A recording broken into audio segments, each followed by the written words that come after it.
Hey guys, how y'all doing today? My name is Franchise Fanatic and welcome back to the channel. And today I have you guys is another brand new movie review. I didn't think I was going to see this quick, but we're reviewing Ghostbusters Afterlife or Ghostbusters 3. Now before I get into it, I just want to kind of tell you about my history with the franchise. So I saw Ghostbusters 1 back when I was probably like 8 or 9. I really shouldn't have because it's not a kid's film, but you know, it's not even appropriate for kids.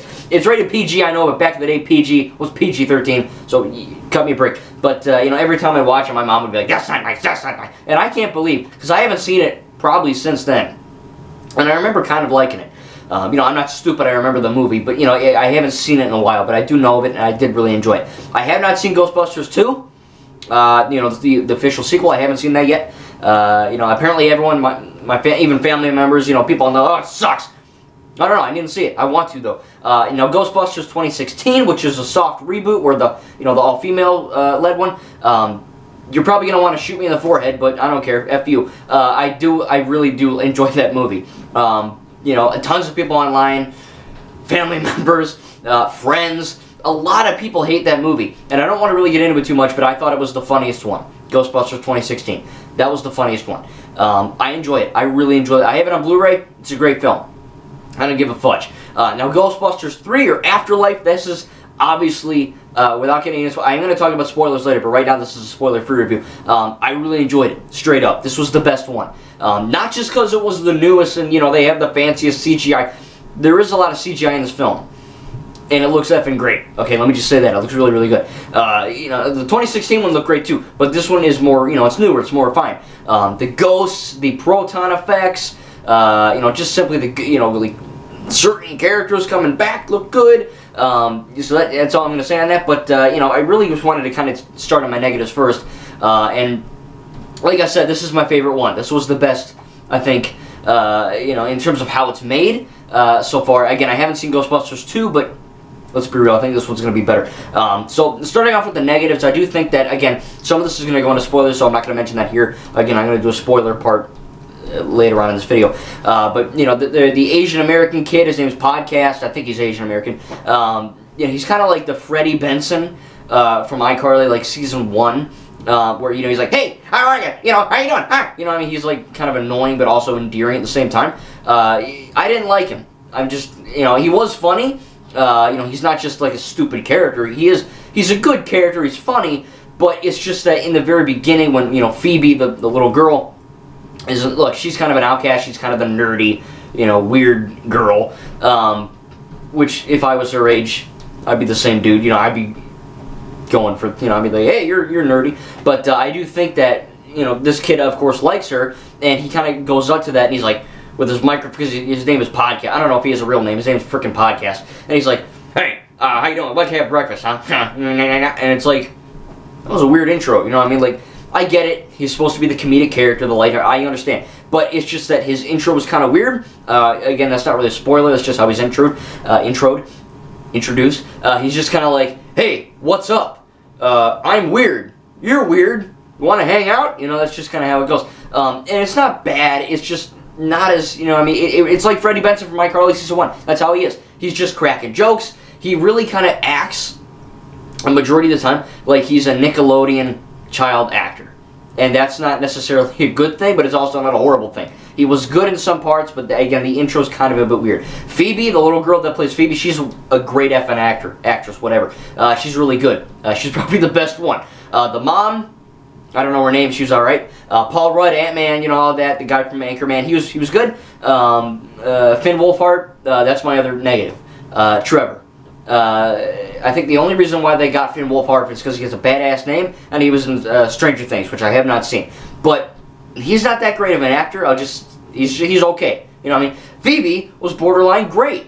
This guy, Trevor, Finn, he's just kind of, you know, whatever. He's like the mom. They're good. You know what I mean? Nothing's bad in this film. He's just average as an actor. And, you know, his character in this film is kind of underused. Now, I'm not going to really mention this so much as a negative because this is more of a what I would have done, not necessarily what they did was downright bad. And a lot of people tend to do that, you know, when people go, oh, well, Snoke should have been that, you know, or going back to the sequels, Force Awakens, oh, Kylo Ren should have done that. I hate this movie. That's not how you review a film. You need to review a film on what actually happened, not what you would have done. So people need to keep that in mind. So what I would have done is I would have had Finn Wolfhard had a better character and a better presence on screen. He really is. This movie really is about Phoebe and how she kind of reacts to, I guess, her being a Spangler and all that. And with that, I think Finn, you cut to, Phoebe's doing all this cool shit with, this podcast dude. She's shooting off proton packs, she's catching ghosts, she's cool. She's making friends, she's doing science stuff, and then you get Trevor, who's just fixing a car. Or, half an hour later, he's talking to some girl at some workplace. And then, he is intertwined with the story between Phoebe and, some of the other characters.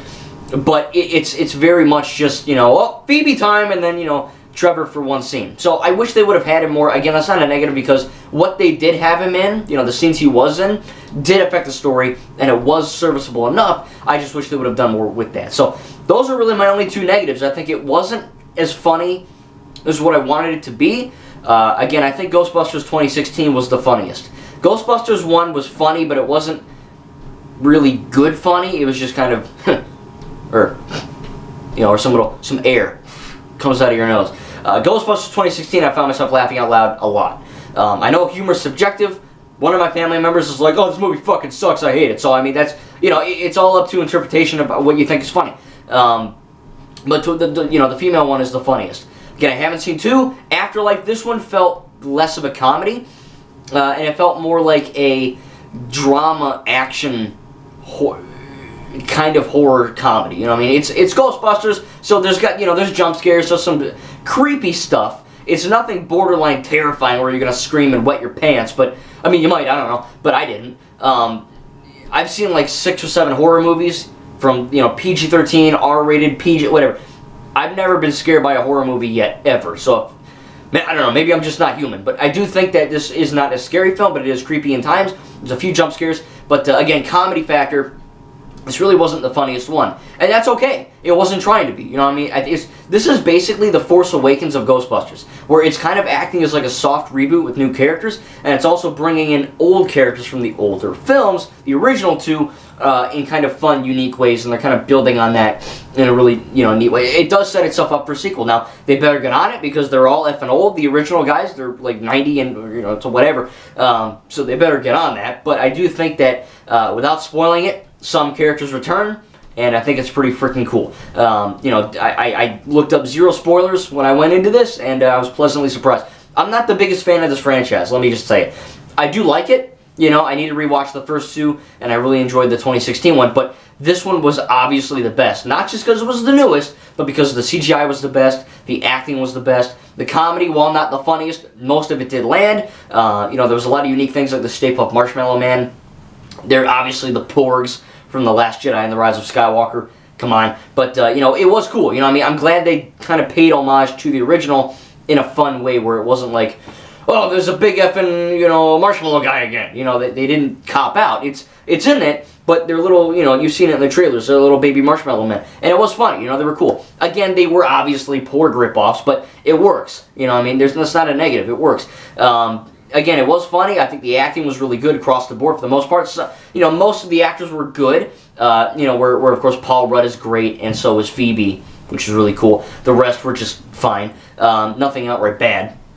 Not every comedic moment landed, but most of them did. The plot was really good. Again, how they kind of, because look, Harold Ramis, of course, played Egon Spangler. He passed away. We all know that. He basically they pulled a Carrie Fisher. They said, all right, we're gonna do a Rise of Skywalker, and we're gonna kind of pay homage to that character in certain ways, but also without spoiling it. But they also kind of weave that character, Egon Spangler, into the plot of the film by having these new characters actually be related to him, which is really effing cool. Because, when I'm watching the trailer, I'm like, who the fudge are these people? And they probably mentioned that trailer, but having that actually be a part of the, the film was really cool for a plot. They didn't just say, oh, Harold died, so, F him, she's gone. They really said, all right, look, even though Harold died, this character of Egon Spangler means a lot to the fans, to the franchise itself. So we're going to keep him in there in the best way we can. And without spoiling it, there is a Cap getting Mjolnir, Rey saying, Iron Man, I am Iron Man, Rey, and I am all the Jedi. That, like, ultimate badass moment, that crescendo of awesomeness, there is a moment like that in this. And again, I'm not the biggest fan of Ghostbusters ever. They're good, but it's not like Star Wars or Marvel, Ninjago, DC. You know, I mean, it's not like that to me. But it is a great franchise. I can admit that. And I do think that this had a really good payoff for old-time fans and new-time fans. So, overall, this was the best one, straight up. If you haven't seen it, go see it if you're a fan of the movies. If you felt kind of burnt out by the 2016 one and really didn't like it, I don't know why, but give this one a shot. The Ghostbusters 2016 one I don't think is canon. So it goes Ghostbusters 1, Ghostbusters 2, Ghostbusters Afterlife. And this one obviously was the best. You know what I mean? It had great action, great funny moments for the most part, really good acting for the most part, a really unique plot that kind of kind of acted as like a soft reboot while also being a direct continuation of 1 and 2. Really, I don't think they mentioned anything from 2. I didn't see it, but I know of it, and I don't think they mentioned it. But it was a good movie. You know what I mean? I really enjoyed it. Again, some of the negatives would be that the character of Podcast just kind of he's kind of just, and I know I get it. You know, Phoebe's the weird girl, he's the weird dude. I get it. But it was just kind of a strange, kind of cringe-worthy performance. For a lot of the time, even though most of the humor landed for me, it was just kind of weird. Again, he was basically Asian American Freddie Benson, which, you know, from season 1 of iCarly is a little bit cringy, you know, kind of clingy, kind of awkward, and maybe that's the point. I don't know. And then, I do think that Finn Wolfhard's character, this isn't really negative, it's just what I would have done. The stuff that he was in was fine. It's just he was really, it was Phoebe, and then, 2 seconds of him, and then Phoebe, I mean, that's kind of how it went. And then, without spoiling it, there was one scene that I really liked, but I think they should have done something else with it. But overall, I enjoyed Ghostbusters Afterlife. If you're a big fan, go check it out. I would probably going to give it an A-. I really enjoyed it. I think it was, by far the best. It had really good moments, and it was great. I'm definitely going to be buying it on Blu-ray. So yeah, it's a great film, really. I mean, a few negatives here or there, but I mean, I really walked out of it, very surprised. I thought it was better than what I thought it was going to be, and I really enjoyed it. So this is going to be the end of the review. If you haven't seen it, click off, because I'm going to be doing spoilers right now. So again, you've been warned. Spoilers for this freaking movie. So if you haven't seen it, don't F it up for yourself, okay? Go see it and then come back to this. So, alright, 3, 2, 1, go. Spoilers. So, with this, the Gozer coming back thing, I think that was kind of cool. A lot of people, were pissed off and, shit their pants. Like, oh my god, Palpatine's back and the Rise of Skywalker is stuck. They freaked out. Palpatine coming back in the Rise of Skywalker, first of all, doesn't F up anything Vader did. Second of all, it makes perfect sense and it's freaking amazing. Same thing with Gozer. I think, they kind of quote-unquote defeated her, him, it, whatever. This is the original pronoun bullshit they have on Twitter. That's basically what Gozer is. But I'm just going to say she comes back and, really jacks a lot of stuff up. And with that, I think it was kind of cool that they kind of had that element of the mom, Gary, whatever the heck, Paul Rudd's character, kind of become the gatekeeper and the keymaster or whatever. That was really kind of cool. It is kind of a retread of the first movie, but I think that is really good that they kind of, again, it's not like a cop-out where they're like, oh, we're just doing the same crap because we have no ideas.